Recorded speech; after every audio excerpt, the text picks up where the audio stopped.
Bon bah écoutez, il est 3. Ce que je vous propose, c'est qu'on va commencer. Alors on est assez nombreux, donc je pense que l'idéal, 23 participants, bien c'est que pour le moment, d'ailleurs ce sera une des bonnes pratiques que je vous montrerai, enfin que je vous expliquerai aussi pour les classes virtuelles. Vous ayez donc votre micro coupé et également votre vidéo coupée, d'accord, hein. Donc c'est la méthode qu'on va prendre pour le moment. Et bien je vais tout de suite partir dans le vif du sujet. Alors pour information, donc je vais quand même me présenter rapidement. Donc je suis Julien Maurice, je suis ingénieur pédagogique multimédia. Alors vous pouvez me retrouver, n'hésitez pas sur LinkedIn éventuellement si vous voulez avoir plus d'infos sur un peu mon profil. Juste pour me présenter globalement, moi je suis plutôt spécialisé dans tout ce qui va être plateforme de cours en ligne, également tout ce qui est production de vidéos pédagogiques, bon, et e-learning en général, hein, d'une manière très globale. Vous pouvez retrouver des choses que je fais en production de contenu, notamment sur Moodle en 2 minutes, qui est assez connu comme chaîne. Il y a également le PédagoTube, où là je vais faire des vidéos à la fois d'outils, mais c'est dédié également à la pédagogie. J'ai également un podcast, le PédagoCast. Donc il n'y a plus de podcast depuis un petit moment, mais là j'en ai pas mal en montage actuellement. Et puis voilà, et également là j'interviens dans le cadre de la cartographie des talents, parce que donc c'est une mission quelque part que je vais prendre en main complètement dans un mois. Là on fait un passage de relais, et l'idée c'est de valoriser donc les pratiques pédagogiques des enseignants du supérieur. Donc pour l'instant c'est enseignants, conseillers pédagogiques, etc. Alors je sais qu'il y a des personnes ici qui sont pas forcément de l'enseignement supérieur, etc. Mais vous êtes bien sûr les bienvenus. Et donc, il y a également, pour information, une chaîne de la cartographie des talents donc, qui est sur YouTube, donc cartographie des talents, vous pourrez la retrouver sans problème. Donc voilà en gros l'idée en fait de ce webinaire en fin de compte, c'est de répondre un peu aux besoins de l'urgence. Là je me positionne, alors je sais qu'il y a des experts, il y a des personnes qui connaissent très très bien le e-learning parmi vous, et vraiment bienvenue, et je suis vraiment très content de vous avoir aujourd'hui. Après moi je pars du principe que c'est accessible pour toute personne, même ceux qui débutent quelque part dans on va dire l'enseignement à distance. Voilà. Donc l'idée, c'est que quelqu'un qui arrive, qui n'a pas de connaissances, peut comprendre également ce qu'on va se dire ici. Évidemment, vous allez voir, moi j'ai mes outils, voilà, je montre des exemples un peu issus de mon expérience à moi. Mais ceci dit, vraiment, voilà, j'insiste sur ce point, mais vous apprendrez sans doute des choses. Et ce qui sera également intéressant, c'est qu'on va bien sûr échanger hein, au terme un petit peu, enfin, je répondrai aux questions au fur et à mesure qu'elles arrivent. Alors, pas au fur et à mesure, hein, je vous montrerai également que c'est une bonne pratique de pas forcément être au taquet non plus sur le chat quand on est en classe virtuelle. Mais l'idée, c'est qu'ensuite, bien, je rebondisse un peu sur ce que vous dites. Il y aura des quiz également. Voilà. Donc, en gros, pour vous présenter un peu comment ça va se passer. Alors, je vous propose de commencer tout de suite. Donc, en gros, le titre du webinaire, donc adapter son cours en présentiel pour la distance. L'idée, en fait, alors déjà, je voulais recentrer un peu le débat présence, distance, etc. Faut savoir qu'en gros, ce qui est intéressant, c'est quelque part, c'est pas parce qu'on est distant qu'on n'est pas présent. Donc ça, c'est quelque chose que la recherche notamment a mis en avant. Et en gros, hein, c'est juste un peu l'aspect théorique, hein. Après, pour le reste, ça va être plutôt pratico-pratique, hein. Je suis plutôt quelqu'un d'assez pratico-pratique, on va dire en général. Et voilà, je vais plutôt vous donner des bonnes recettes entre guillemets. Mais c'est quand même important de partir sur des aspects un peu théoriques qui me semblent assez intéressants. Donc, pour que tout se passe bien, on va dire, pour générer de la présence à distance, alors ça c'est plutôt les propos de notamment Annie Gézégou, il y a 3 types, on va dire, de présence. Il y a la présence socio-cognitive, d'accord, donc ça va être les transactions entre les apprenants, d'accord, donc l'idée, évidemment, ça va être, on le verra hein, à travers des outils qu'on va pouvoir découvrir, des méthodes, de faire en sorte que les apprenants, même à distance, puissent ensemble interagir, évidemment. Il y a tout ce qui va être présence socio-affective, et notamment l'empathie, la symétrie entre les personnes, on va dire. Donc ça, c'est des concepts un peu plus, on va dire, psychologiques hein, quelque part, mais c'est un point donc qu'il ne faut pas mettre dans un second plan. La notion de présence socio-affective et la présence pédagogique, là, c'est vraiment plutôt le côté professionnalisant, je dirais, de tout ce qui va être du rôle du pédagogue en fait, avec donc le fait de pouvoir mettre en place des interactions, de coordonner le travail des étudiants, la modération, l'animation, etc. Donc tout ce qui va être du domaine de la médiation. Donc on va dire que ces 3 types de présence, si on les retrouve, eh bien on a quelque chose voilà, d'assez consistant. Et même à distance, vous allez voir que c'est tout à fait possible de mettre ça en place. En gros, quand on parle d'adaptation de son cours en présentiel pour la distance, eh bien aujourd'hui on parle surtout finalement d'une approche centrée donc hybride. Donc alors c'est faut bien le reconnaître, c'est une opportunité également aujourd'hui malgré le drame évidemment qui a lieu aujourd'hui par rapport au Covid-19, mais l'opportunité, je suis pas le seul à le dire évidemment dans les cellules T, j'imagine que vous le vivez également de cette même manière pour ceux qui travaillent dans le domaine, c'est qu'évidemment tout le monde aujourd'hui a besoin d'hybrider son enseignement, que ce soit même une personne qui était vraiment 100% sur du présentiel, sur des cours un petit peu plus traditionnels, aujourd'hui est amené évidemment à avoir une approche hybride. Et quelque part, je sais que là, tel que moi je vis les choses aujourd'hui, je suis un petit peu au taquet. J'imagine que vous aussi, si vous êtes dans le domaine, parce que voilà, on se sent vraiment aussi utile, on sent vraiment qu'on a une plus-value à apporter. Et puis j'accompagne donc les enseignants, bien sûr, à avoir ce type d'approche maintenant. Et donc c'est d'autant plus intéressant que maintenant tout le monde est concerné. C'est plus seulement les early adopteurs ou les force adopteurs, etc. On n'est plus sur le tableau, le fameux tableau là. Là, c'est vraiment tout le monde qui est concerné. Donc du coup, évidemment, c'est une opportunité pour développer aussi ce type de pédagogie. Donc, je vais vous parler surtout, en fait, ici, évidemment, d'approche hybride. Dans un premier temps, ce que je voulais aborder avec vous, c'était la notion d'espace de cours.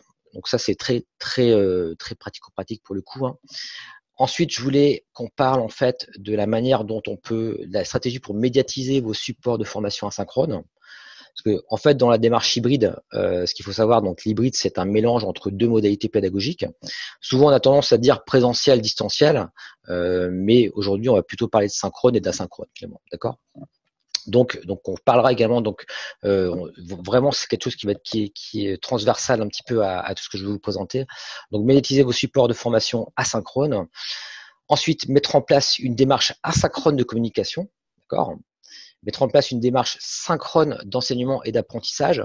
Et là, j'insisterai également sur l'apprentissage, parce qu'on va le voir ensemble, notamment par rapport aux classes virtuelles, c'est pas uniquement du descendant. D'ailleurs, c'est ce qu'on va un petit peu exploiter également ensemble, des fonctionnalités un peu qu'on peut utiliser en classe virtuelle. Repenser sa stratégie d'évaluation, parce que ça, c'est vraiment quelque chose d'assez essentiel. Bon, je ne vais pas rentrer dans le détail maintenant. Repenser sa stratégie de tutorat, d'accompagnement. Et enfin, penser donc pédagogie innovante et pourquoi pas des pédagogies que je peux vous présenter type classe inversée, des choses comme ça qui vont, je pense que c'est un moment assez intéressant pour mettre ce genre de choses en place. Voilà un peu pour le programme. Donc voilà, j'espère que vous êtes tous OK avec ça. Et alors juste pour information au niveau de la classe virtuelle, donc évidemment, de toute façon ce sera une répétition parce que je vous le dirai également dans les bonnes pratiques. Là, bon, il y a que moi qui parle. Éventuellement, vous pouvez vous poser vos questions dans le chat. Ce qui peut être également intéressant, ça va être les états. En fait, si vous cliquez sur votre image, par exemple, ou non, je crois que c'est en bas, c'est en bas, vous avez un petit personnage. Vous pouvez lever le pouce, etc. Enfin, au lieu de dire voilà, c'est ok, j'ai compris, etc. Parfois on lève le pouce. Voilà, c'est des bonnes pratiques. Bon, je le rappelais de toute manière dans cette formation. Voilà, comme le fait par exemple Pascal actuellement. Alors, donc, on est parti.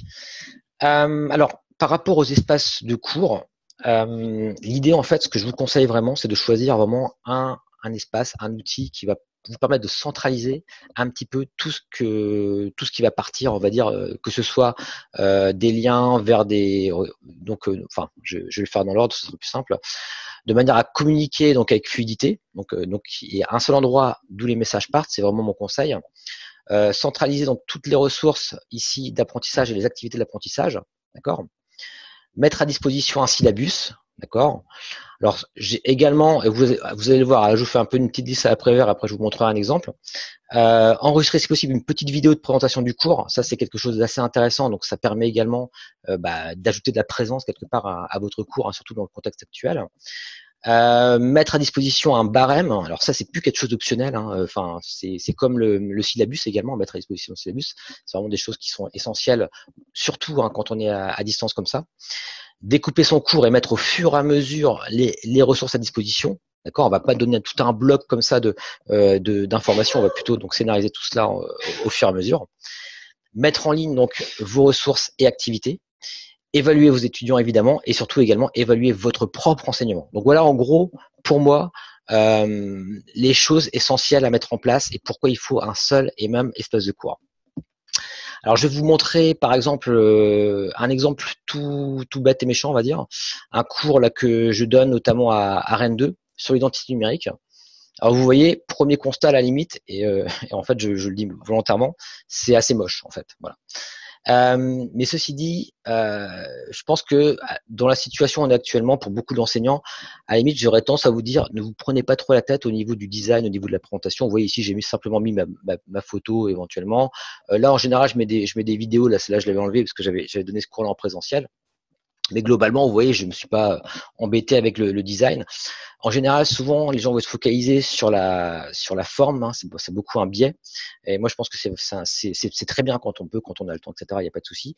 Mais de mon point de vue, il vaut mieux se focaliser sur vraiment ce qu'on va mettre en place, etc. Bon, après, voilà, c'est évidemment que vous n'allez pas me contredire, mais vous voyez, typiquement, bah ouais, cette classe virtuelle, ça c'est rigolo, cette classe virtuelle que je vous fais.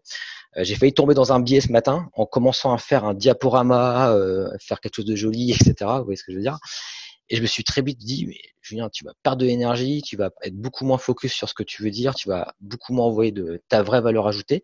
Et là, je me suis dit, bah, on va faire simple, on va faire un petit peu efficace entre guillemets, et je vais plutôt faire une liste à la Prévert comme ça, et puis ensuite rebondir, et puis avoir un plan assez figé, assez clair, on va dire. Donc, vous voyez, c'est un petit conseil. Voilà, je dis pas que j'ai de la vérité, en tout cas, c'est mon quelque part la plus-value que je peux t'apporter un petit peu par rapport à ça.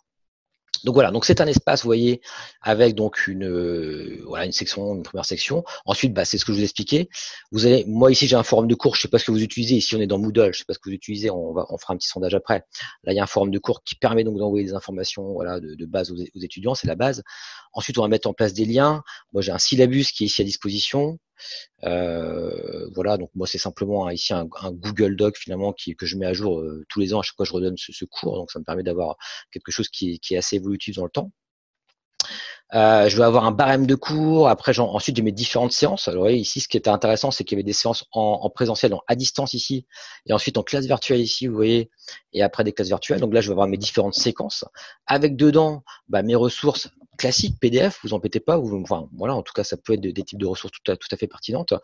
Et vous voyez ici, ce qui est intéressant, c'est que ces ressources-là, cette séquence-là n'est pas encore ouverte parce que c'est pas encore le moment d'ouvrir. Vous voyez. Ensuite, c'est une section d'évaluation, c'est pareil, c'est pas encore le moment d'ouvrir. Donc, je vais pouvoir séquencer comme ça mon enseignement au fur et à mesure. Donc voilà, donc en gros, pourquoi il faut avoir un seul et même espace. Alors je sais pas ce que vous avez. D'ailleurs, on va faire ensemble un petit sondage par rapport à ça. Alors je vous propose ici. Alors vous prenez simplement votre téléphone portable. Ici c'est WooClap. Vous voyez, je sais pas si vous connaissez cet outil-là. Ce que vous allez faire, c'est que vous allez. Alors en principe, je peux faire apparaître le QR code qui va être tac tac tac ici. Voilà. Vous prenez votre téléphone, tout simplement. Et vous allez scanner ce QR code. D'accord? Je vous laisse quelques temps, vous scannez le QR code, vous allez arriver sur prenez votre téléphone portable, hein, si vous l'avez pas, tant pis, c'est pas très grave. Vous pouvez à la limite le faire sur un autre poste également, mais bon, l'idéal c'est avec le téléphone portable. Ou vous pouvez également vous connecter alors sur wooclap.com et le lien c'est webinaire, tout en majuscule Carto 1. Voilà, tout simplement. Voilà. En tout cas, je vous conseille plutôt de le faire avec un QR code, c'est plus simple, mais n'hésitez pas à le faire également. Donc, wooclap.com // webinaire carto 1. Je ne sais pas si je peux le copier-coller d'ailleurs. Si je peux le copier-coller, ce sera beaucoup plus simple comme ça pour vous. Hop. Et voilà, tout le monde. Voilà. Et donc là, on va faire un petit sondage ensemble. Donc c'est bon pour vous. Alors je ne sais pas au niveau des personnes qui se connectent. Tac. Donc là, il y a 7 personnes. Je vais attendre un petit peu peut-être. Hein, si bon, c'est pas forcément obligatoire pour tous, hein, mais je vais quand même attendre une petite minute que les gens se connectent. Donc encore une fois, soit avec le QR code avec votre téléphone, hein, vous le mettez en face, même avec l'appareil photo. Hein, aujourd'hui, vous avez en général plus besoin d'avoir un lecteur de QR code, ou bien, directement avec le lien ici, hein, vous cliquez dessus et ça vous permet comme ça de répondre au sondage. Ok, on attend une toute petite minute. Vous voyez, c'est un petit peu aussi, ça c'est important de voir le temps de mise en place, hein, pour s'il y a des enseignants ici parmi nous. Voilà, ça peut prendre un petit peu de temps au début comme ça. Ok, bon allez, on va passer tout de suite, on va simplement faire quelques petits sondages. Alors je voulais savoir en fait si vous étiez plutôt enseignant formateur, ingénieur pédagogique, conseiller pédagogique ou autre. D'accord. Donc vous voyez, hein, ce qui est assez sympa, c'est que au fur et à mesure comme ça, ben, ça permet de faire apparaître les résultats. Donc n'hésitez pas à tester ce genre de choses avec vos élèves. Donc voilà, donc on a beaucoup d'enseignants formateurs, tant mieux. Quelque part, c'est mon public cible, même si les ingénieurs pédagogiques également le sont. Conseillers pédagogiques, hein, bienvenue à vous. Et puis, on a également des professionnels du learning, des freelances, etc. Donc, bienvenue évidemment. Donc voilà. Ensuite, je voulais savoir de quel secteur vous venez. Donc, secteur public.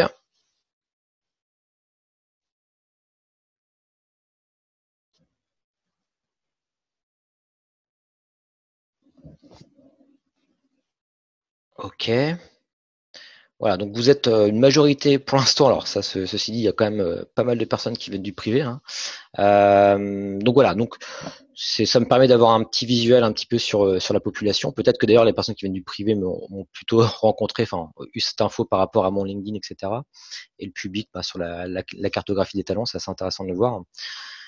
Ensuite, comment avez-vous pris connaissance de ce webinaire? Est-ce que c'était justement via la cartographie des talents, via LinkedIn, via autre?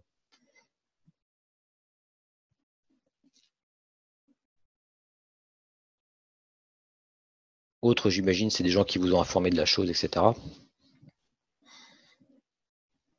Voilà, donc c'est intéressant parce qu'il y a je pense qu'il y a des tout nouveaux venus là par rapport à la cartographie des talents, notamment via les posts LinkedIn et puis les invitations de carto, voilà, très très bien. Ensuite, je voulais savoir notamment ce que vous attendiez de ce webinaire. Et après, on passera à des questions un peu plus pratico-pratiques. Là, vous notez simplement des choses, c'est un petit peu un nuage de clés. Ça me donne des éléments.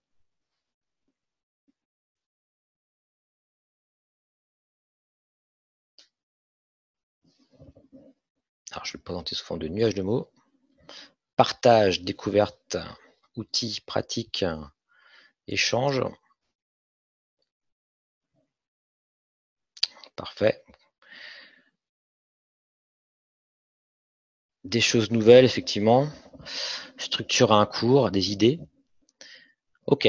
Bah écoutez, voilà, c'est vraiment un peu d'ailleurs l'objectif. Je vous invite d'ailleurs au passage, parce qu'il va peut-être y avoir pas mal de choses au fur et à mesure, à noter si les bonnes idées, les bons petits trucs astuces. Encore une fois, pour les personnes qui sont les plus aguerries, peut-être qu'il y a des choses auxquelles vous n'avez pas pensé, vous allez vous dire ah tiens c'est pas bête, je vais mettre en place. Donc voilà, c'est vraiment ça l'idée, donc échanger les pratiques, découvrir, adapter, des nouvelles choses, compétences, animation, outils, etc., etc. Ok, bon c'est très bien. C'est le but de la chose. Ensuite, justement, par rapport à la plateforme pédagogique que vous utilisez, j'étais curieux de savoir un petit peu, parce que je vais vous présenter beaucoup de choses, notamment sur du Moodle. Je voulais savoir un petit peu quel était votre outil. Donc voilà, Moodle, Opal Learn, It's Learning. Ok.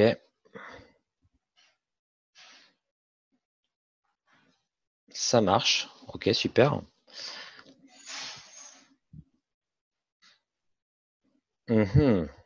It's Learning. D'accord. Je connais pas cette plateforme It's Learning. Opal Learn non plus. C'est intéressant. Office 360, c'est 365, je sais plus. Ok, d'accord. Mais vous l'utilisez peut-être en tant que plateforme de cours également, parce que bon, on peut utiliser Office 365, je crois, ou 360, avec Moodle, etc., hein. Mais voilà, ok, mais bon, c'est bien comme de l'avoir noté. Teams, voilà. Donc ça, c'est des outils effectivement. Teams notamment, qui est plus un outil collaboratif. Alors c'est pas vraiment une plateforme de cours en soi, mais on en pourra en reparler. Mais en tout cas, c'est intéressant d'avoir ces retours-là. Blackboard, ok.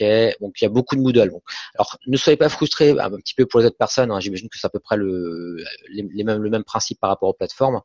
Je les connais pas toutes, mais là je vous montre un exemple Moodle, mais encore bon, il se trouve que la plupart des personnes sont sur Moodle, tant mieux. Mais sachez qu'après de toute manière on abordera également d'autres outils que ça. Voilà. Très bien pour ça. Donc voilà, donc c'était notamment quelques infos que je voulais savoir. J'aurai également d'autres sondages à vous passer après, mais là ça me fait déjà pas mal de choses. Donc voilà, donc l'idée, vous voyez, donc dans ce que je vous présentais là, d'avoir un seul et même espace, donc ici en l'occurrence Moodle, bah, ça me permet moi de faire tout ce que je vous ai mis là en fait, de manière, encore une fois, pas très beau. c'est volontaire que je le dis et je le répète parce que ça me semble assez important. Et vous voyez, ce qui est assez intéressant, et pensez-y, alors je sais pas, de ceux qui veulent alors je vais quand même me mettre en mode étudiant. Pensez-y notamment à la partie évaluation des enseignements, c'est quelque chose qu'on oublie parfois de faire. Vous voyez là par exemple, moi j'ai un questionnaire d'évaluation, si je peux voir les réponses, ça me permet d'avoir des statistiques à chaque fois, de voir la qualité de mon enseignement, tout à fait, plutôt oui. Alors à chaque fois c'est tout à fait, plutôt oui, plutôt non, pas du tout, de manière à ce que les gens se positionnent obligatoirement. Et ça me permet comme ça d'avoir des réponses à 4 questions en général, 4 ou 5 questions. Enfin, je mets 4 questions d'ordre quantitatif, donc sur la pédagogie, les supports, etc. Et après des questions plus qualitatives. Et cette fois-ci, c'est vraiment, alors c'est en gros commentaires favorables, commentaires défavorables et propositions d'amélioration. Et ça, je le lis à chaque fois avant de refaire le cours. Et ça me permet vraiment d'avoir des infos intéressantes pour faire évoluer mon cours. Donc voilà, en gros, sur la partie espace, donc ça c'est la première chose à faire. Choisir un espace et puis y aller à fond, quoi. Ensuite, on va parler maintenant évidemment de la médiatisation de vos supports de formation asynchrone. Il faut savoir qu'un des gros enjeux aujourd'hui, bah, évidemment, quand vous êtes enseignant, vous avez des supports pédagogiques déjà qui ont été. Alors, avant toute chose, d'abord, avant de passer sur cette partie-là, pour bien faire les choses, je vais regarder s'il y a des questions. D'accord, l'URL n'était pas bonne. Ok. Webinaire Carto, essayez peut-être de ressaisir l'URL. Ah non, c'était un conseil. J'ai quitté par erreur. Ok. Ok, non, je vérifie s'il y a des questions. Donc, je vais pouvoir passer maintenant à la suite, vu qu'il n'y a pas de questions. Alors, ok, c'est parti. Alors, donc l'asynchrone. L'idée, c'est que la plupart des gens maintenant vont d'avoir à créer des vidéos pédagogiques. Avant, c'était un petit peu marginal, on va dire. C'était bon, certaines personnes le faisaient, des cours asynchrones comme ça, des vidéos asynchrones, je dirais, notamment dans des cours hybrides qui ont, bon, ça se fait de plus en plus évidemment, mais ça reste quand même, c'est pas la majorité des enseignants qui le faisaient. Aujourd'hui, je pense qu'on va passer dans un moment là où la plupart des gens vont avoir à le faire. Alors, ce que je veux vous dire pour ceux qui ne savent pas le faire, c'est qu'aujourd'hui, c'est la meilleure période, entre guillemets. Il y a énormément d'outils, des gratuits également, qui sont gratuits, notamment pour la période de crise, mais peut-être, bon, après, il y aura sans doute des plans pour l'éducation, etc. Enfin, ça existe déjà.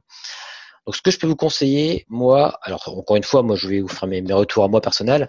Pour réaliser des vidéos, personnellement, moi, j'utilise Camtasia, c'est un outil qui est assez coûteux, donc faut le reconnaître. Donc, c'est pas forcément ce que je vous conseillerais si jamais vous en faites que à la petite semaine ou bien juste sur une période donnée. Là aujourd'hui, ce qu'il faut savoir, c'est qu'il y a Snagit qui est gratuit pour je crois, au 30 juin. C'est un petit outil qui est pas très coûteux de base. Hein. Il doit peut-être coûter bon quand même 100 €, donc tout est relatif. Mais il permet de faire pas mal de choses, notamment des vidéos. Donc ça peut être une bonne solution pour vous d'utiliser Snagit. Il y a également PowerPoint. C'est assez classique PowerPoint, mais il faut savoir que si vous utilisez PowerPoint, eh bien, vous pouvez très bien faire des vidéos sonorisées avec PowerPoint. Ça, il n'y a pas de problème. Je vois notamment les personnes qui parlaient notamment d'Office 360. Eh bien, vous avez la version qui va avec, il n'y a pas de souci, vous faites du PowerPoint, aucun problème. QuickTime pour Mac qui est gratuit, donc n'hésitez pas à utiliser QuickTime, ça enregistre votre écran, etc. Hein, c'est tout à fait gratuit. Et également peut-être une idée que des ingépédas n'ont peut-être pas qui peut vous intéresser, c'est qu'on peut détourner éventuellement la classe virtuelle, notamment Zoom. Là, j'utilise Zoom actuellement, classe virtuelle. Je pourrais très bien détourner cette classe virtuelle sans que ce soit, pour le coup, enfin cet outil de visio. Julien, tu m'entends? C'est Pierrick. Ah. Julien, c'est Pierrick. Ouais. Oui, est-ce que tu peux garder ton micro devant toi, Julien, s'il te plaît, parce que je pense qu'on a un petit peu de mal à t'entendre maintenant. D'accord, ok, ça marche, pas de souci. Merci Pierrick pour l'information. Donc effectivement, parfois on n'y pense pas, mais on peut très bien détourner un outil de classe virtuelle, un outil de visioconférence par exemple, comme nous on utilise Zoom ici. Ça, c'est ce que je dis à des enseignants. Certains me disent, bah ouais, mais moi je suis perdu dans tous ces outils-là. À la limite, si ça veut utiliser que Zoom, bah, je leur dis, bah tu crées ta vidéo, tu crées ta conférence Zoom, tu fais ton petit Zoom de ton côté, tu l'enregistres, et ça te fait ton petit diaporama sonorisé avec ta vidéo, et voilà, et ça marche. Voilà, ok. Donc oui, il y a vraiment pléthore de solutions. Tout dépend après de votre niveau technique. Mais en tout cas, vous pensez bien à ce détournement aussi d'outils qui peut être intéressant. Il y a Pierrick qui me parle de ScreenFlow effectivement sur Mac, bon rapport qualité-prix. Je suis d'accord, Pierrick. Hein. Moi, je l'ai également sur Mac quand notamment je fais des tutos pour Camtasia notamment, parce que je peux pas enregistrer Camtasia en faisant des tutos Camtasia évidemment. Mais ouais, c'est un très bon outil, très réputé. Voilà pour ça. Donc, alors déjà, donc il y a une stratégie qui est évidemment de créer vos vidéos. Alors juste pour information au niveau des bonnes pratiques, souvent on va me dire, bah oui, mais bon, je vais pas faire une vidéo d'une heure de cours, etc. Alors pour information, c'est quelque chose qui a plus ou moins établi, même au niveau de la recherche. On va dire 20 minutes de cours enregistrés équivaut à peu près à une heure de cours classique, je dirais. Voilà, de cours tel que vous donnez de manière assez classique. Donc ne vous inquiétez pas. C'est pas la peine de faire une heure de vidéo. Au contraire, il faut surtout pas faire ça. Au maximum, moi, ce que je vous conseille en termes de bonne pratique, c'est 20 minutes et basta. Après, ce qui va être intéressant également, c'est, alors ça, c'est quand j'ai marqué ça, pense accessibilité. Ça prend du temps, mais c'est possible de sous-titrer les vidéos pour les personnes, si vous avez des étudiants étrangers par exemple. Donc voilà, et imaginez si une personne étrangère a une heure de vidéo sans sous-titres, etc., ça va être un peu compliqué. Donc essayez de faire des choses plutôt découpées, 20 minutes maximum encore une fois, et pensez accessibilité. Alors pour la partie accessibilité, je vous en parle rapidement, tout va dépendre d'où vous allez mettre vos vidéos. Dans YouTube, vous pouvez assez facilement via le studio, aller faire des sous-titrages un petit peu à la main, mais également via des fichiers. Voilà, je ne vais pas forcément rentrer dans les détails techniques, mais si jamais vous avez souhaité faire des sous-titrages, faut savoir qu'ils sont faits de manière automatique en français. Après, en anglais, ce sera à vous de le faire. En tout cas, je crois, il me semble. Donc voilà. Donc après, ce sera à vous aussi de corriger parfois des petites choses, mais quand même, c'est intéressant de proposer cette accessibilité, je dirais. Donc voilà, par rapport aux bonnes pratiques, encore une fois, 20 minutes, c'est amplement suffisant. Et pour la mise à disposition, comme je le disais, tout va dépendre de votre établissement. Je sais que moi, je travaille à MT Atlantique. Il y en a donc un serveur à disposition pour pouvoir déposer des vidéos. D'accord. Après, on conseille également à ceux qui le souhaitent éventuellement de créer leur propre chaîne YouTube, de mettre leurs vidéos à disposition sous un statut non répertorié, d'accord. Alors vous pouvez mettre en public si vous voulez, mais vous pouvez très bien le mettre en non répertorié, ce qui fait que personne ne pourra retrouver votre vidéo sans le lien. Donc c'est vraiment quelque part un serveur déporté un petit peu, et ensuite vous allez intégrer ces vidéos directement dans votre plateforme Moodle finalement. Vous voyez par exemple si je vais ici dans mon cours Moodle ou autre évidemment, moi je me sers du serveur de streaming YouTube clairement. Là vous voyez c'est un cours enregistré. Bonjour à tous. Voilà. Donc ça, c'est un plugin H5P dans lequel donc je mets les vidéos. Je ne vais pas forcément rentrer dans le détail de tous les outils Moodle. H5P est particulièrement puissant. Je vous encourage à le découvrir. Mais voilà, je suis obligé de faire des choix aussi dans ce que je vous présente. Mais ça, c'est pas du tout déposé directement dans Moodle. C'est bien hébergé ailleurs. Donc c'est un petit peu la base, je dirais, de savoir aussi où déposer sa vidéo. Donc renseignez-vous auprès de si vous êtes dans une école, renseignez-vous auprès de votre CELUTIS, etc. Si vous êtes par ailleurs, renseignez-vous auprès des personnes compétentes. Mais en tout cas, avec YouTube, ça se passe très bien. Autrement.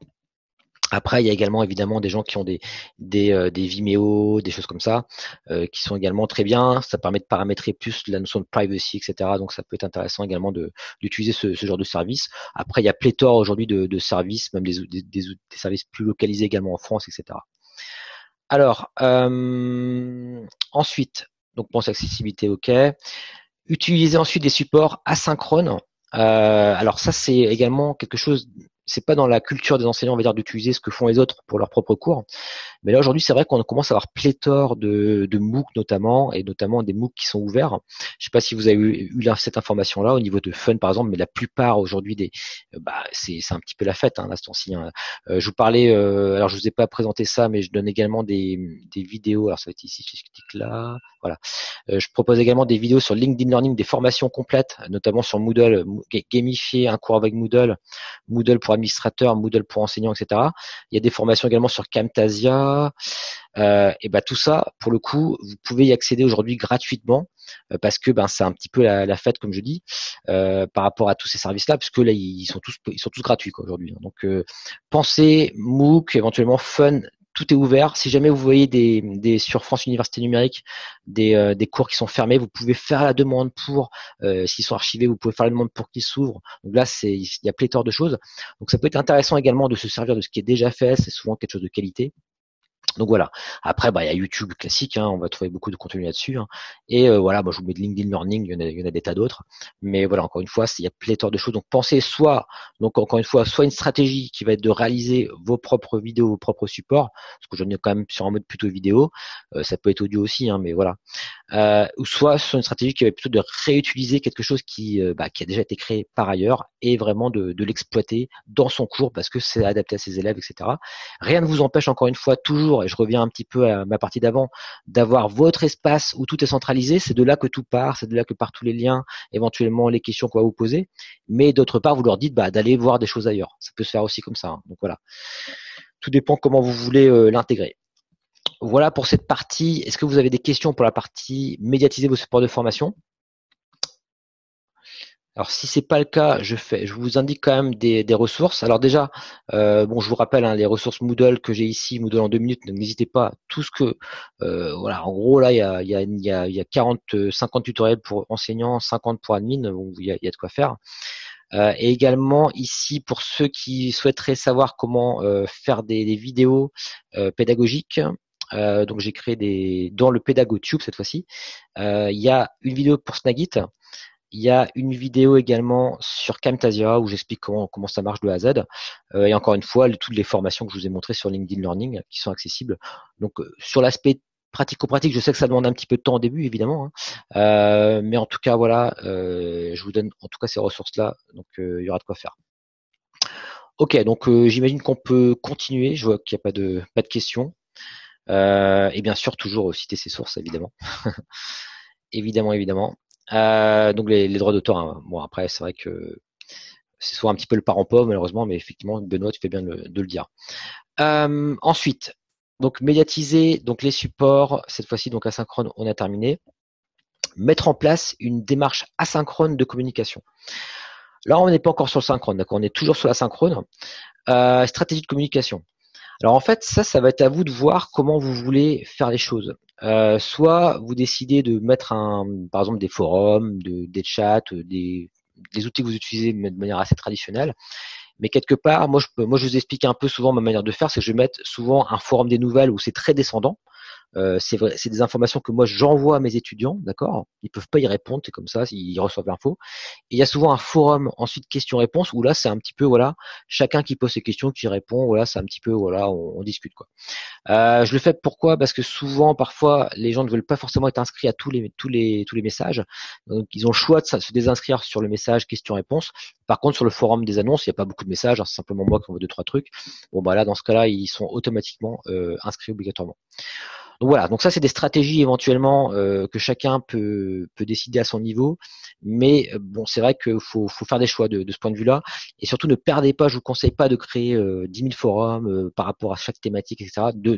Enfin en tout cas de mon expérience, souvent c'est quelque chose qu'on voit notamment dans les MOOC, hein, il y a un forum limite par chapitre, et bien en gros on voit juste dans le forum technique il y a des questions, et dans un forum un peu général, et autrement il y a 2 ou 3 questions qui se battent en duel.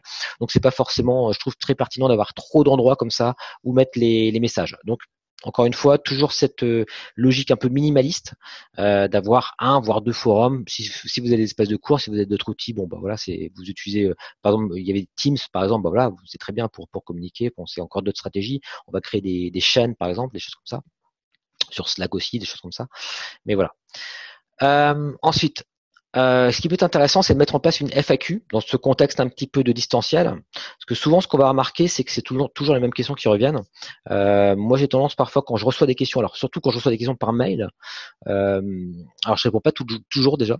Ça, c'est la première chose, parce qu'on n'a pas forcément toujours le temps. Et je me dis, bon, s'il pose qu'une fois, c'est que il va peut-être résoudre son problème tout seul. Si c'est 2 fois, bon, là, je lui réponds automatiquement. Mais si je vois que c'est une question vraiment très pertinente, eh bien, je vais faire la question et la réponse et je vais le mettre dans le forum. Comme ça, tout le monde est informé. Donc, vous voyez, c'est une espèce de FAQ que je fais plutôt sur au niveau du forum, mais ça peut être intéressant également de mettre une vraie FAQ en place sur votre cours pour les questions un petit peu récurrentes. Donc, ça peut vous faire gagner du temps. Ensuite, par exemple, et on va le voir tout de suite après, par rapport à la question des classes virtuelles, ce qui peut être intéressant, c'est de récupérer peut-être en amont, justement, les questions que se posent les étudiants, etc., pour pouvoir y répondre ensuite en classe virtuelle. Donc ça se fait également de manière asynchrone, encore une fois. Donc ça peut être des idées intéressantes à mettre en place juste avant vos classes virtuelles. Pensez-y. Voilà, pour cette partie stratégie de communication, est-ce qu'il y avait des personnes qui voulaient poser des questions?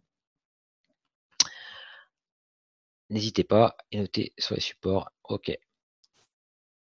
Ok, bah, je vais pouvoir continuer tranquillement. Donc on va partir maintenant on va partir sur le synchrone maintenant. Parce que voilà, en gros, je vous l'ai redit, hein, on part sur de l'hybride, synchrone à synchrone. C'est à peu près en général maintenant ce qui se passe là dans cette situation actuelle. Donc là, c'est pareil, il va falloir choisir votre outil. Alors, je ne sais pas qu'est-ce que votre établissement a pris. D'ailleurs, ça va être très intéressant parce je vais vous proposer. Donc, vous avez toujours votre téléphone portable, je pense, d'allumer. Alors, je regarde, je vérifie si j'ai toujours mon lien. Voilà. J'ai toujours le lien ici au cas où vous l'avez perdu. Et je vais poser une question pour savoir, eh bien, quel outil vous utilisez pour les classes virtuelles. Qu'est-ce que votre établissement a mis en place ou qu'est-ce que vous utilisez de manière personnelle, je dirais. Donc ça va donner des idées aussi aux autres personnes. Zoom, Skype, BBB.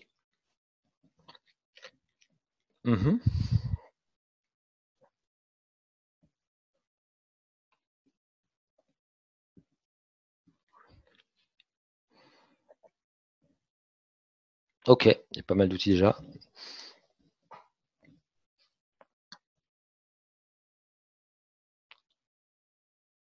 Ok, bah, je vous laisse encore un tout petit peu de temps si des personnes n'ont pas eu le temps de noter. Ok, alors juste pour rebondir là-dessus, on va pouvoir peut-être s'arrêter là je pense que quasiment tout le monde a voté. Donc effectivement, ce que je vois, donc Zoom, ils ont fait un gros carton là, c'est assez impressionnant. D'ailleurs, certaines personnes disent ouais, c'est pas une classe virtuelle, etc. Bon, finalement, quand on regarde bien dans le détail, bah, ça fait à peu près tout ce que fait une classe virtuelle. Hein, ça fait même plus que la plupart des outils de classe virtuelle. Moi, je suis toujours d'ailleurs, j'adore l'outil également Classilio. Je vois que personne n'utilise Classilio d'ailleurs ici, je crois pas. Classilio qui est très bien aussi. Bah, quand je compare les deux, bon, au niveau des fonctionnalités, bah, on est à peu près sur les mêmes, voilà, sur le même type d'outils quelque part. Donc pour moi, j'ai pas de complexe à dire que Zoom c'est une classe virtuelle, comme ça, c'est un outil hybride, hein, classe virtuelle, webinaire, etc. Ils se sont positionnés commercialement sur les entreprises. Initialement, hein, ils ont levé des millions d'ailleurs d'euros, de dollars. Mais faut savoir que voilà, on peut à peu près tout faire avec, montrer son écran, faire voter, faire des sondages. Là, je le fais avec un autre outil, mais on peut le faire avec l'outil également Zoom quand on a la version payante. Donc voilà. Donc aujourd'hui, c'est quand même un outil. Alors c'est un outil qui est intéressant. Par contre, c'est un outil malgré tout qui est au niveau apparemment des RGPD ou des. Bon, je suis pas allé dans le détail de tout ça, mais il y a tout un Aujourd'hui, il y a aussi pas mal d'établissements qui s'interrogent également sur des failles de sécurité dans Zoom, etc. Voilà. Aujourd'hui, malgré tout, ça permet quand même de dépanner beaucoup d'établissements. Il faut savoir que dans certains établissements, bah, là aujourd'hui ils utilisent Zoom et peut-être qu'après ils vont passer. Là, je vois notamment Big Blue Button. S'ils sont sur Moodle, ben ils peuvent créer un voilà, il y a Big Blue Button ici, BBB. Bon bah ça peut être des stratégies intéressantes. Voilà, mais en tout cas, toujours est-il qu'aujourd'hui, dans l'urgence, bah, beaucoup de gens sont orientés vers ça. Adobe Connect, bon, c'est quelque chose d'assez de plus connu quelque part, enfin auparavant, on va dire, plus traditionnel, je dirais. Blackboard a effectivement en son sein un outil. Zoom et Teams. Alors Teams, effectivement, donc ce qui est intéressant, c'est que c'est un outil collaboratif en même temps qui est assez hybride aussi. On peut faire quand même pas mal de choses avec Teams également. Voilà, Discord. Alors ça, c'est assez intéressant également. Ce qu'on peut constater aussi, c'est que quelque part le monde des gamers, hein, les gamers, d'ailleurs, j'en fais un peu partie également.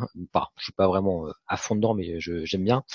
Il y a des outils type Discord notamment qui sont essentiellement utilisés dans ce monde des gamers qui vont être utilisés, ou même ABS, je crois, ou je sais plus comment ça s'appelle, un outil pour faire des vidéos également qui est utilisé aujourd'hui. Donc c'est assez intéressant de voir que il y a même des étudiants qui ont eu l'initiative de créer pour leurs profs justement des comptes Discord, enfin des chaînes Discord, etc. Pour chaque cours, par exemple. Donc il y a des choses qui se passent de ce point de vue-là. C'est vraiment assez intéressant. Zoom est validé par l'AFNOR. Ok, donc RGPD, ok apparemment. Effectivement, c'est ce que j'avais vu. Peut-être qu'on a tendance à tirer à boulon, enfin à bouler sur Goliath, c'est ça. Mais effectivement, a priori, c'est pas tant que ça la cata. Big Blue Button est gratuit, effectivement, faut un serveur dédié. Donc après, en termes de coût, quand on réfléchit au coût complet, Big Blue Button parfois peut être plus coûteux dans le sens où il faut quand même des équipes qui vont maintenir, etc. Donc après, c'est un outil gratuit, donc c'est quelque chose qui fonctionne, il y a pas de souci. Bon après, c'est des choix stratégiques. Encore une fois, moi j'ai beaucoup utilisé Classilio, c'est un outil qui est payant cette fois-ci, mais voilà, qui est d'une bonne qualité. Donc en gros, voilà, il faut choisir votre outil. Bon, je suis content de voir qu'à la limite vous en avez tous un, voilà. Et une fois que vous avez fait ce choix, et ben voilà, ensuite, en gros, les pratiques vont être à peu près les mêmes d'un outil à l'autre. Voilà, certains outils ne sont pas conformes au RGPD, effectivement, voilà. Donc ça, c'est après à voir au cas par cas. Hein, je suis pas forcément. Alors, on pose la question des outils gratuits. Alors, il y a parce qu'aujourd'hui, alors par rapport à cette question des outils gratuits, Zoom aujourd'hui pour un établissement est gratuit dans le sens où on peut dépasser les limites des 40 minutes sur demande en fait. Voilà. Par contre, à terme, bah, évidemment, c'est payant. Ceci dit, Jitsi, alors je connais pas d'ailleurs, hein, je connais de nom on va dire, mais j'ai jamais utilisé. Lui également est gratuit apparemment selon Sonia, donc merci pour l'information. Et il y a également un autre outil. Bon, si vous voulez stocker vos données plutôt en interne, enfin utiliser des outils français par exemple, mais il y a Global, qui est un outil qui monte assez en puissance aussi. C'est un outil lyonnais qui a été beaucoup utilisé dans les MOOC, notamment sur Fun, et qui présente des choses sous forme de petites bulles comme ça. C'est assez intéressant au niveau de l'ergonomie. C'est très ciblé sur la collaboration entre les étudiants. Et voilà, donc ça c'est quelque chose qui peut être également intéressant pour vous. Donc voilà, donc, peu importe l'outil, en tout cas là vous avez un beau panorama. Si n'hésitez pas d'ailleurs à faire une capture écran et à récupérer cela pour si vous voulez découvrir des choses. Voilà. En tout cas, moi de mon côté, chez nous c'est plutôt voilà Global ici. Il y a le lien qui est donné par Benoît. Merci Benoît. En tout cas, bon, moi pour l'instant on est sur Zoom, nous dans mon école, donc IMT Atlantique, sachant que peut-être qu'ensuite on passera peut-être sur une solution intégrée. Elle peut être intégrée à Moodle d'ailleurs Zoom aussi, mais type Big Button ou d'autres solutions. Mais bon, ça c'est des réflexions qui se font actuellement. Voilà. En tout cas, bon, ce qui est super intéressant, c'est qu'aujourd'hui tous les établissements qui n'avaient pas de classe virtuelle, bah maintenant c'est sûr que là ils vont en avoir une, degré ou de force on va dire. Voilà. Ensuite, maintenant une fois qu'on a l'outil, maintenant on va parler des bonnes pratiques pour les classes virtuelles. Donc la bonne pratique, c'est de ne surtout pas mettre son casque comme ça pour que vous puissiez déjà bien entendre. En fait, j'ai cassé mon casque juste avant et du coup, ça fait très bizarre. C'est assez rigolo parce que je l'ai. Bref, en cloisonnement, eh bien, on ne peut pas changer son casque aussi rapidement qu'on le veut. En tout cas, effectivement, il y a des bonnes pratiques à respecter pour les classes virtuelles. L'idéal, en parlant du casque, pour un enseignant, c'est d'avoir un casque micro USB. Bon, après, ceci dit, aujourd'hui, les outils gèrent bien la chose, hein, avec un simple écouteur, par exemple Apple, etc., des choses comme ça, où ça fonctionne bien aussi. Après, voilà, je vous conseille quand même, si vous avez la possibilité, encore une fois, je sais qu'en confinement, c'est pas toujours évident si vous en avez pas, mais voilà, bon, c'est l'idéal. Ça marche aussi sans. Donc, je précise quand même que ça marche aussi sans, en tout cas sur Zoom. Moi, j'ai des enseignants qui font des cours sans casque et ça se passe bien a priori. Alors ensuite au niveau des bonnes pratiques, ça c'est quelque chose d'assez important. Vous l'avez vu quand vous êtes arrivé, je vous autorise pas, vous n'avez pas le droit de parler aujourd'hui. Je vous autorise pas à prendre la parole simplement parce que il y a pas, pour l'instant c'est pas le moment que je choisis pour passer à cette phase. Je vous fais faire des sondages, voilà, etc. Mais je considère que là, je donne des informations et ensuite après on pourra échanger éventuellement. Mais l'idée, c'est qu'au départ, je vous le conseille, donc c'est de ne pas justement donner la parole. Alors c'était une autre partie, mais c'est pas très grave, et de privilégier, vous voyez, le chat. Le chat, c'est vraiment le truc essentiel dans la classe virtuelle. C'est tout bête, hein. C'est vrai que de base, on pourrait se dire, bah non, on parle tous, etc. En fin de compte, le chat, c'est vraiment l'outil à privilégier. Éventuellement, les états là, que je vous présentais avec le pouce levé, la main levée, etc. Ça peut être intéressant parce que là, j'ai une information qui me dit, bah tiens, il a levé la main, donc j'ai une petite sonnette. Je vois qu'il a levé la main. Je peux éventuellement donner le micro. Okay, donc voilà, c'est des pratiques comme ça. Donc les fonctions d'état ici sont très intéressantes à utiliser. Donc ça, je vous encourage vraiment à chaque fois expliquer dès que la classe virtuelle commence à vos étudiants comment ça se passe, vous leur rappelez. Voilà, vous avez le chat. Si vous voulez prendre la parole, eh bien vous pouvez lever la main et là pourquoi pas, etc. Voilà. Donc ça, c'est des choses que à chaque fois il faut redire. C'est assez important. Ensuite, garder un rythme normal. Alors, j'espère que je ne vais pas trop vite là d'ailleurs quand je lis cette phrase-là, parce que c'est vrai qu'on a tendance un petit peu parfois quand on a un programme assez chargé comme aujourd'hui, à être un peu speed. Donc c'est vrai que c'est un biais sur lequel on peut tomber de vouloir aller un petit peu vite ou etc. Merci beaucoup. Donc a priori ça va pas trop vite. Merci, ça me rassure. Si tu vas trop vite, pardon, je vais trop vite. Ok. Donc je vais essayer de ralentir un petit peu. Autant pour moi. Donc voilà, donc garder effectivement un rythme normal, ça c'est quelque chose, voilà, vous voyez, même moi je tombe dans ce biais-là également. Donc ça c'est bien de l'avoir en tête. Alors systématiser l'utilisation des sondages. Pour moi, c'est quand même assez important d'avoir justement, voilà, je trouve que tout de suite ça met un peu d'interactivité, même pour moi, bah voilà, je vois que vous êtes réactif, etc. Il se passe quelque chose quoi. Donc là, on passe vraiment, j'en parlerai tout à l'heure, on passe plutôt dans l'aspect apprentissage entre guillemets, on est en action entre guillemets. Donc ça, ça me semble vraiment intéressant. D'ailleurs, par rapport à ça, j'avais a priori, je crois, je vais vérifier une question. Voilà. Quel outil de sondage utilisez-vous? Alors encore une fois, vous avez toujours le lien dans le chat. Je vais vous le mettre ici. Pardon. Donc, quel outil de sondage utilisez-vous? Est-ce que ça va me permettre de faire un petit rappel sur différents outils, et comme ça, je vais vous donner quelques pistes. Ok.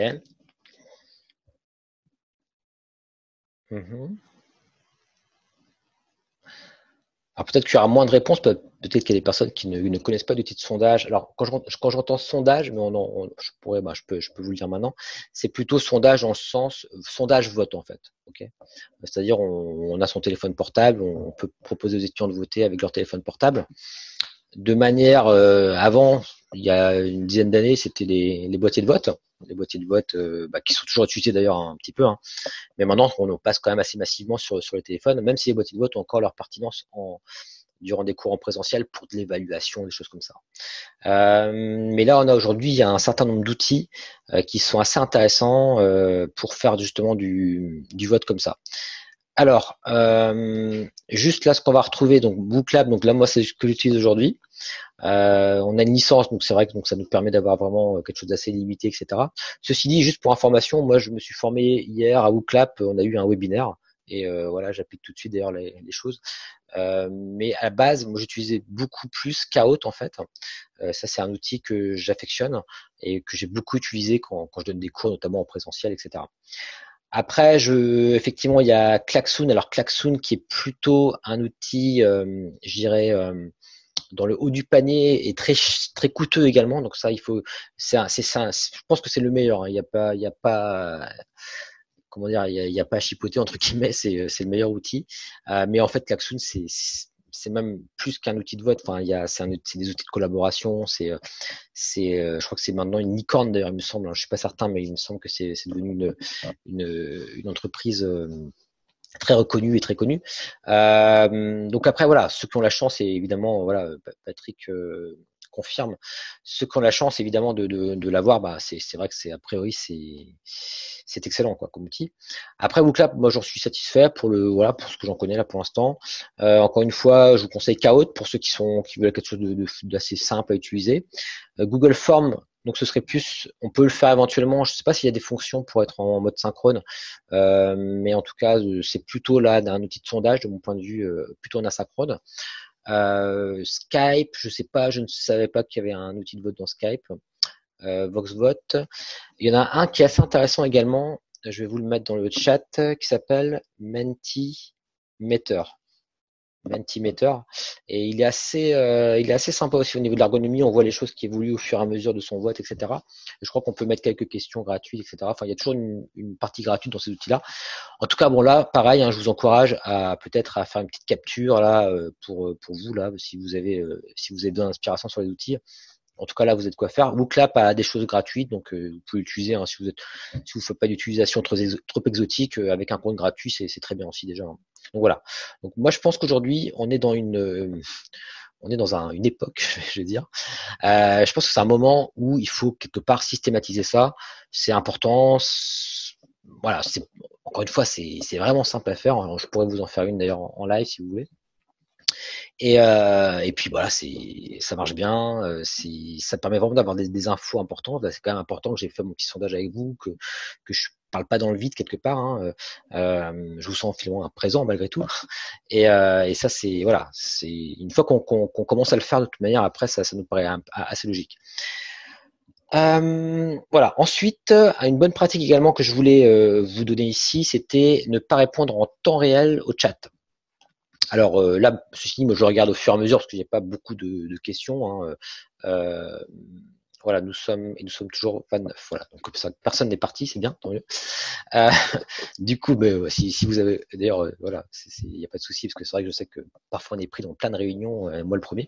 En tout cas, c'est vrai que ce que je voulais dire, c'est que le chat, enfin, vous n'êtes pas obligé d'être toujours au taquet dans notre classe virtuelle à regarder dès qu'il y a une question, on s'arrête, on répond. Prenez votre temps. À la limite, vous faites par partie comme ça, et puis à la fin de votre partie, vous vous dites bon, est-ce qu'il y a des questions? Hop, on regarde le test cadran et on répond aux questions. Voilà.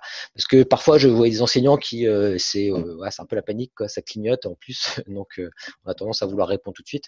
Voilà, c'est pas forcément nécessaire, quoi. Voilà, c'est simplement pour ça que je dis ne pas répondre en temps réel. D'ailleurs, vous pouvez même très bien juste allouer un temps à la fin, ou juste un temps au milieu, et puis c'est tout, hein, ça peut être ça aussi. Et ensuite, alors ça, très très important, alterner phase d'enseignement et phase d'apprentissage. Parce que là, vous voyez, c'est très technocentré quand même la présentation, mais on va passer un petit peu dans un aspect, je veux quand même vous donner des aspects un peu pédagogiques aussi. Bon, déjà, ce que je fais avec les boîtiers de doigts, bon, on va dire c'est de l'apprentissage en sens, voilà, on est actif, mais bon, avec des grands guillemets, entre guillemets. Mais ce que je veux vous dire là, en fait, c'est que la plupart des outils, et notamment Zoom, permettent en fait, et ça c'est quelque chose qui m'a assez surpris même dans sa version gratuite, de créer des petits ateliers, de diviser en fait sa salle en petits groupes. Vous avez admettons 50 personnes, et vous allez pouvoir créer 10 salles de 5 personnes par exemple, et passer d'une salle à l'autre pour demander aux étudiants de collaborer. Vous pouvez très bien par exemple un exemple de scénario, vous avez votre cours, vous faites votre cours en présentiel, en magistral, comme ça de cette manière avec tout le monde. Et là, hop, d'un coup, vous allez mettre tout le monde en petit groupe de 4 personnes. Et juste avant, vous allez leur dire, avant, l'exercice, vous avez 7 exercices-là à faire, vous allez devoir travailler sur ça. Et je viendrai vous voir, voilà, pour voir si vous avez bien compris, etc. Donc ça peut être ça. Ça peut aussi être vous les mettez en groupe et vous leur dites, voilà, si vous avez un problème, vous me contactez, parce que vous pouvez très bien demander de l'aide. En fait, les étudiants peuvent demander de l'aide et vous verrez en fait qu'ils vous demandent de l'aide. Alors pour ça, je ne vais pas forcément vous le montrer. Alors je vais simplement vous montrer une ressource que vous pouvez utiliser. Je le montrais ici. En fait, j'avais fait. Vous allez voir, c'est un peu dans la bonne humeur parce qu'on avait fait avec toute l'équipe Carré avec qui je travaille. C'était Zoom, répartir les étudiants en groupe collaboratif. Donc cette vidéo-là du PédagoTube pourra vous intéresser. Et là, j'explique comment on fait justement pour faire ces petits groupes. Et honnêtement, c'est vraiment, alors ça se fait. Moi, je le faisais aussi avec Classilio déjà, et c'est une pratique qui est vraiment importante aujourd'hui à mettre en place. Je pense qu'on est dans un moment où justement la classe virtuelle ne va plus être simplement un lieu descendant, mais également pour les apprenants quelque part un lieu où ils vont également travailler. Ça peut très bien durer 3 heures et vous leur dites voilà, on se met en groupe, vous êtes entre vous, moi je vais faire autre chose et puis je reviens, on se remet en son synchrone. Par exemple, hein, donc après, si vous n'avez pas de forfait payant ou si vous avez des limitations, vous pouvez très bien dire, voilà, vous mettez, je fais des groupes et voilà, vous allez travailler ensemble et puis ensuite vous revenez à telle heure. Voilà, il y a toujours moyen de bricoler. Après, l'idéal, c'est quand vous avez un outil robuste et une possibilité un peu illimitée aussi, c'est de pouvoir faire des choses comme ça. Donc vous passez plutôt d'un cours magistral à des cours à des travaux de groupe, du TD finalement. Et puis ensuite, ils reviennent par exemple en magistral avec leurs questions, ils présentent ce qu'ils ont fait, etc. Et ça, vraiment, c'est des choses qui se font également en classe virtuelle. C'est pour ça que j'insiste, phase d'enseignement et phase d'apprentissage en classe virtuelle, il y a aujourd'hui pas de souci, quoi. Voilà. Merci à Raphaël pour le retour. Voilà. Ensuite, maintenant, ce que je vais, je sais pas trop au niveau du timing, ça en est bien. Ce que je voulais voir, on est bien. Non, d'ailleurs, je suis un petit peu. Bref, c'est pas très. Ça va pas être beaucoup plus long que prévu. Je vais quand même vous parler des stratégies d'évaluation. Donc, ce qui est important, c'est que il y a beaucoup de changements de ce point de vue-là également. Ce que j'aurais tendance à dire, parce qu'il y a beaucoup de débats sur comment évaluer à distance. Est-ce que c'est pertinent quelque part d'évaluer via des quiz, par exemple, on sait qu'on n'est pas sûr que c'est l'étudiant qui l'a fait, etc., etc. Pour pas vous compliquer la vie, si vous le pouvez, moi ce que je conseille, c'est de mettre en place plutôt des choses qui sont de type tâches authentiques, des choses un petit peu comme nous dans notre travail quelque part, où on peut accéder à tout ce qu'on veut, mais on doit faire un rendu final. Parce que je veux dire, pour moi, c'est l'idéal dans ce contexte actuel de favoriser ce type de tâches et que vous allez ensuite noter, hein, comme vous le faites, sur un mode un peu projet, si on veut. C'est ce qu'on retrouve aujourd'hui dans les projets quand on était, avant finalement ce confinement. Je pense que c'est, à mon avis, une bonne voie. Et j'aurais tendance à dire que les quiz, faut les limiter plutôt à des choses un peu formatives. Sommatif, hein, c'est quand on met une note, et formatif, c'est juste pour l'apprentissage, hein, quelque part. C'est plus pour l'entraînement. J'aurais tendance à voir les choses comme ça. Après, c'est peut-être très personnel. Alors moi, ce que j'ai tendance à faire, c'est que je mets des quiz et que je mets un faible pourcentage de la note pour les quiz, simplement pour les motiver, en fait, pour qu'ils fassent le travail. Et parfois, rien qu'en mettant 2 points, ils sont contents de faire le quiz, au moins ils le font à peu près sérieusement. Et les questions sont très faciles, c'est juste pour qu'ils révisent. Après, chacun sa méthode. Encore une fois, j'ai pas la vérité. Mais c'est peut-être des conseils que je pourrais donner, ça pourrait être intéressant d'échanger là-dessus. Je vous proposerai, pour ceux qui ont un petit peu de temps, juste après quand l'heure sera passée, qu'on échange un petit peu cette fois-ci avec les micros, si vous pouvez rester un petit peu, j'ai bientôt fini, ne vous inquiétez pas. Et également, ce qui est peut-être intéressant, ce que je peux vous conseiller, c'est de mettre en place des systèmes d'évaluation par les pairs. Alors ça peut impressionner. On peut se dire, ouais, c'est compliqué, c'est complexe. Pour ceux, par exemple, qui utilisent Moodle ou une autre plateforme, sachez que ça se fait très bien. Moi, j'en ai mis en place des évaluations avec l'activité atelier, par exemple. Là, on est par exemple dans un SPOC.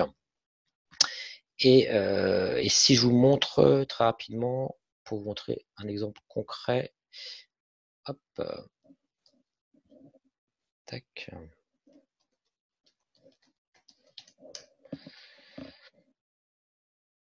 Alors, pour vous montrer un exemple concret de ça, je vais aller, je crois que c'était l'activité numéro 3, il me semble. Tac. Voilà. Vous voyez, ça, c'est une activité d'évaluation avec évaluation par les pairs. En gros, les étudiants, ce qu'ils vont faire, c'est qu'ils vont déposer leur travail et ils vont être corrigés par 3 personnes. 3 personnes, merci Hélène, si vous n'êtes pas pressé, peut-être que d'autres le sont, mais merci beaucoup. 3 personnes vont corriger leurs travaux et ils vont corriger les travaux de 3 autres personnes. En gros, c'est ça l'idée. Bon, ça peut être plus que 3, vous pouvez changer le nombre, etc. Mais vous voyez, ça peut paraître encore une fois impressionnant, mais si vous le faites bien, ça va vous prendre un peu de temps, je vais pas vous le cacher. Merci beaucoup Valérie, à bientôt du coup, merci beaucoup. Et du coup, en 5 phases, donc la phase de mise en place, la phase de remise, la phase d'évaluation, la phase de notation et ensuite on ferme. Donc en gros ici, vous mettez en place l'activité, ensuite ils remettent leurs travaux. Au bout d'une semaine, vous pouvez activer ici en cochant le bouton, paf, la phase où les devoirs vont être distribués à tous les étudiants, etc. Ils vont se corriger, etc. Après, il y aura une phase où vous pouvez également les évaluer en tant qu'enseignant et ensuite vous terminez l'atelier. Et voilà, c'est fait, c'est fini. Tout ça pour vous dire que c'est quelque chose qui est, je pense, aujourd'hui envisageable dans notre contexte et qui va apporter de la variété pédagogique quelque part. Donc n'hésitez pas à jeter un œil là-dessus. J'ai pas forcément de tuto d'ailleurs là-dessus, donc mais les évaluations par les pairs, si vous pouvez vous faire accompagner, je pense que c'est vraiment intéressant par rapport à l'évaluation. Bon, favoriser les travaux de groupe, ça me semble assez intéressant également. Et quelque chose d'assez important, je pense, profiter justement de ces outils, là, les classes virtuelles, etc.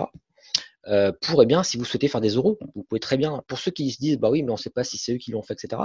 Eh bien, dans ce cas-là, faites un oral, organisez des sessions comme ça en classe virtuelle avec des groupes de 4-5 personnes qui vous présentent leurs travaux comme ils le feraient en exposé, en présentiel.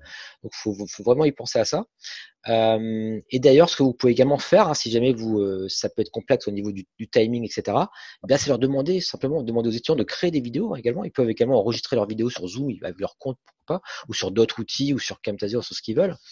Créer une vidéo et ensuite vous corrigez sous ce format-là, vous voyez leur tête, ils parlent, etc. Vous êtes sûr que c'est leur propre, que c'est eux-mêmes finalement qui répondent, etc. Donc si vous voulez vraiment vérifier cela, ça peut être une solution envisageable et je pense même très intéressante. Ça développe en même temps des compétences chez les étudiants de créer ce type de support, etc. Donc ça me semble vraiment quelque chose d'assez intéressant. Voilà pour quelques petites pistes. Ensuite, repenser les stratégies d'accompagnement, et là je vais aller très très vite. Pourquoi pas, je vous ai parlé de FAQ Forum, ça c'est une petite répétition, pourquoi pas. Moi, ce que je fais, mais c'est plus pour les enseignants d'IMT Atlantique, c'est que tous les jours, je leur propose un créneau d'1 heure dans lequel ils peuvent venir me rencontrer ou nous rencontrer au niveau de l'équipe. Et on répond à leurs questions, ils nous donnent des témoignages sur comment ils ont vécu leur journée de cours à distance, ce qu'ils se sont mis en place, etc. Vous pouvez très bien, en tant qu'enseignant, ou il y a des ingénieurs de la pédagogie qui écoutent, donc pourquoi pas prendre cette idée également, eh bien, tous les jours, leur dire, voilà, j'ai 30 minutes ou un créneau de 20 minutes, si vous avez que 20 minutes, mais c'est tous les jours, parce que c'est une notion d'habitude, en fait. Et sur un créneau, bien sûr, ils sont libres. Donc, souvent, ça va être le matin, peut-être, soit un petit peu le midi, comme là, 13h, 14h, ou soit le soir, si vous pouvez, à 17h, voilà, peut-être 18h, si vous pouvez pousser là. Mais encore une fois, ça peut être juste un quart d'heure, juste 20 minutes, juste 3 minutes. Moi, si vous voulez, du coup, quelque part, je sais que là, je réponds pas à tous mes messages, même au niveau des enseignants, malheureusement. Enfin, je vais, voilà. Mais par contre, ce que je me dis, c'est que tous les soirs, ils peuvent très bien venir me poser des questions en direct. Et voilà, quelque part, voilà, si vraiment c'est important, ils viennent nous poser des questions. Après, évidemment, j'essaie de répondre au mieux à toutes les questions. Mais ça permet d'avoir ce temps-là d'échange et quelquefois, c'est beaucoup plus rapide et c'est super intéressant. Moi, je l'ai fait 3 fois jusqu'à présent. Là, j'ai commencé cette semaine à mettre ça en place. J'ai trouvé que c'était super intéressant, même quand il y avait que 2 enseignants, par exemple, ou parfois il y en avait plus, il y en avait 10, parfois chaque hier il y en avait un peu moins, mais voilà, il y a toujours des choses à ressortir. Faire un petit mémo des échanges, moi je coche un petit mémo du coup de ce qu'on s'est dit, des trucs astuces, etc. Ensuite, par rapport à la pédagogie, pourquoi ne pas imaginer quelque chose de pédagogie inversée où c'est les étudiants qui font les cours, etc. Ça, c'est des choses intéressantes également, dans la mesure où ils peuvent très bien enregistrer des parties de cours qui pourraient servir pour les autres, etc. et que vous pourriez évaluer. Ça, c'est des questions. Et juste pour conclure, et après, je vais vous laisser un peu la parole pour ceux qui ont un peu le temps d'échanger. Pourquoi ne pas penser tout simplement pédagogie au sens global? Et dans la cartographie des talents, vous avez par exemple toutes les bonnes pratiques, apprentissage par problème, apprentissage par terrain, par projet, aquarium, toutes ces choses-là, carte mentale, ouais, c'est des choses où on pouvait leur demander de créer des cartes mentales, des choses que vous avez peut-être mis en place dans des choses un peu classiques, mais aujourd'hui, à distance, c'est faisable. Et au contraire, j'ai l'impression que quelque part la pédagogie est même encore plus essentielle, même si encore une fois le présentiel, c'est voilà, je vais pas non plus avoir des propos détournés en disant que le distanciel c'est la panacée, mais c'est vrai que quelque part c'est peut-être aussi aujourd'hui un moment pour varier vos méthodes. Vous voyez, les discussions de énigmes, études de cas, exposé magistral, vous voyez, d'aller piocher là-dedans aussi des idées, jeux de formation pour tout ça. Voilà, et bien écoutez, donc c'est terminé. Merci Sabine, bonne journée à toi. C'est terminé pour cette présentation. Alors, ce qu'on va pouvoir faire pour les personnes qui le souhaitent, voilà, on s'accorde un petit temps de